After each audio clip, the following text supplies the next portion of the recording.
एक दफा की बात है, मुगलिया सल्तनत के शानदार दौर में दिल्ली की फख्रमंद गलियों में हवा में एक छील घमाने लगी। ये कहानी तजस्सुस और राज की दास्तान पर मबनी थी।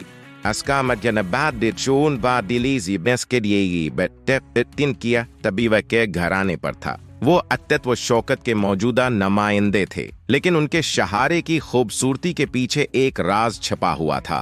अफवाहें शुरू हो गईं, जैसे धुआं की झलक गलियों में फैलने लगी।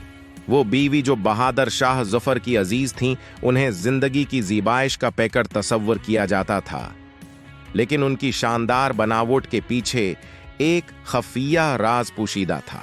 खबरें फैलने लगें कि उन्होंने किसी तरीके से धीरे धीरे लोगों को जहर दे रही हैं। अफवाहें दिल्ली के गलियों में घूमने लगें और लोग शुरू हो गए चौंका कौन या क्या जीनत महल की खफिया राज है और उसके पीछे क्या राज है।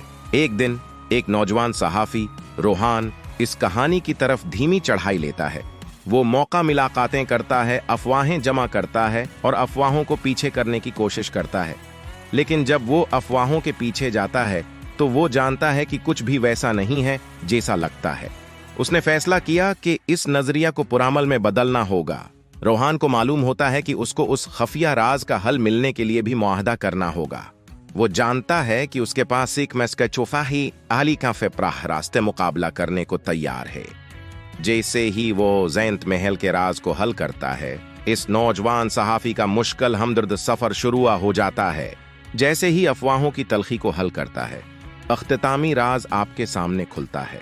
अब जीनत महल का खफिया राज जाहिर होता है और शहर की इज्जत महफूज होती है।